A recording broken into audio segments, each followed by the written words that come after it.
We dismiss history at our peril. Liberty Nation Radio with Mark Angelides. And we're back with Tim Donner. Earlier in the show, we're talking the destruction of the political dynasties at the hands of Donald Trump. But now I want to dig into a little more about what the numbers tell us regarding your regular Republican voters. Now, do they back the plain old GOP, or are they moving towards the America First position?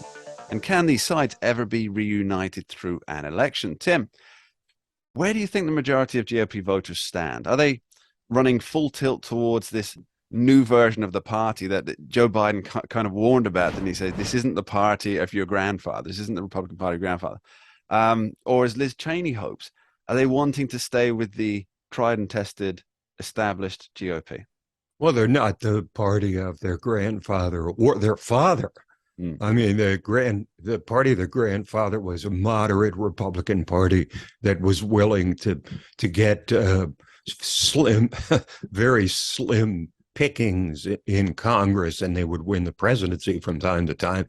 They were internationalists and largely not very effective in terms of trying to take control of Congress until 1994. Then the father's party was neoconservatives, George W. Bush, Mitt Romney, John McCain, and now Liz Cheney represent that.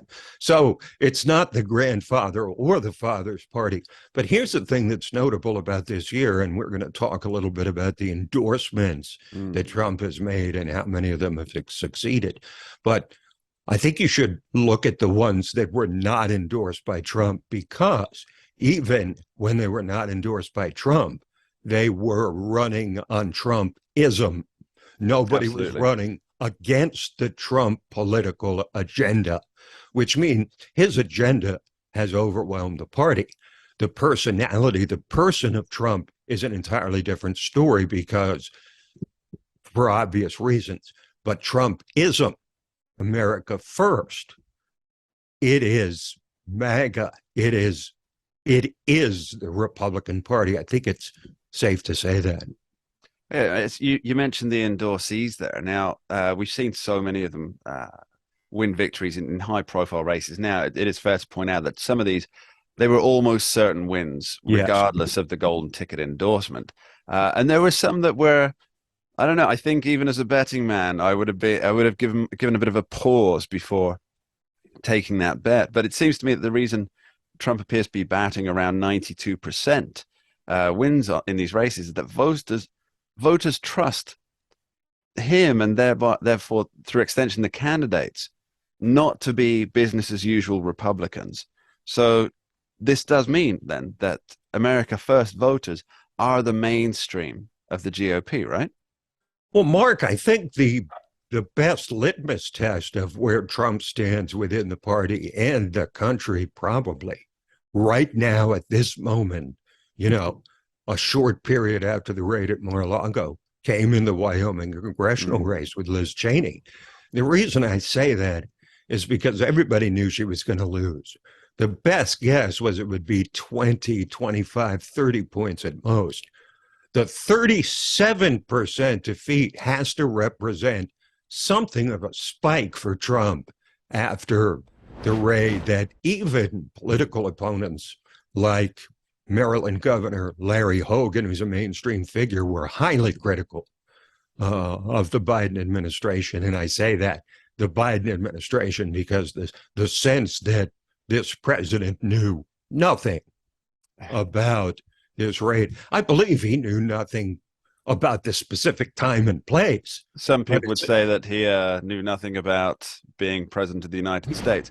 But right, he used the Sergeant Schultz defense. Yes, I know nothing.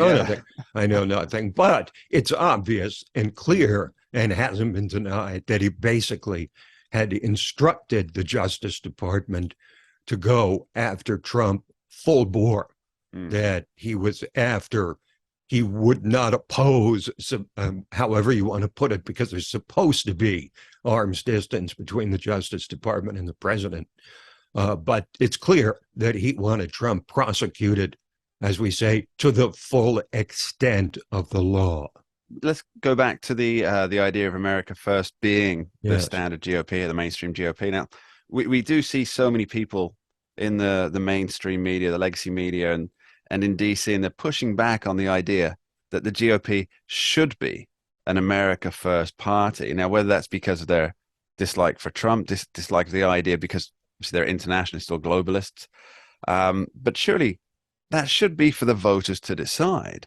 And those who don't want to be a part of it, part of this burgeoning America First movement, then the way I understand it, they could either get out of the way or make a better case for why their way is more desirable. Mm-hmm. Now, why do you think they just approach this burgeoning change with bitterness rather than new and better ideas or a better mousetrap?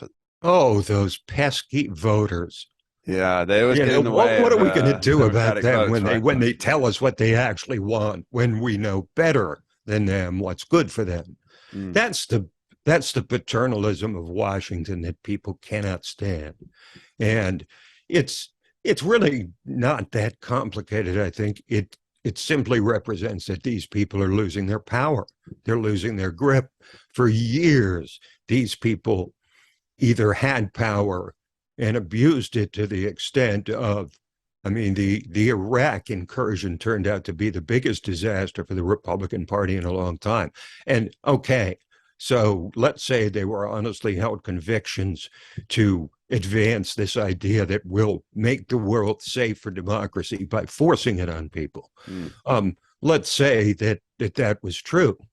Well, it proved to be a disaster for not just the party, but the country. And the problem is that they won't even admit it.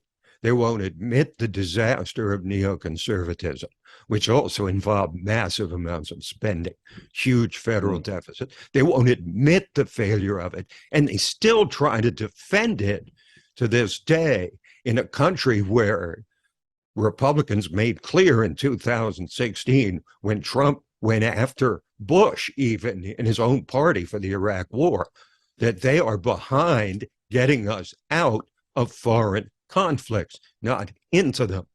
And Liz Cheney and company better just accept that, or like the Lincoln Project Republicans, go form their own independent rump party or whatever you want to call it. They can head along with Andrew Yang and his forward Yes. third party Yes. options.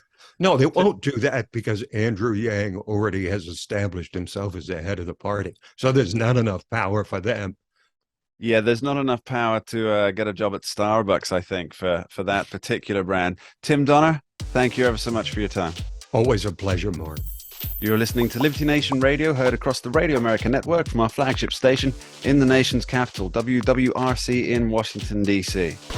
Down the road, we talk New York's anti-gun extravaganza. But up next, what is Joe Biden's legacy in Afghanistan? We dismiss history at our peril. Liberty Nation Radio with Mark Angelides. We're doing it for real, really real. Liberty Nation. And Jeff Charles, contributor for LibertyNation.com. I think we're starting to make an impact. Liberty style, fighting for freedom. The tracking poll sponsored by Liberty Nation for Thursday. Mentioned by Dan Bongino, Rasmussen, Jordan Peterson, and I others. can do it again if you want me to. Cited in Mark Levin's American Marxism. I think we're starting to make a really big impact. Getting noticed. We're doing it. Rock on. I'm gone.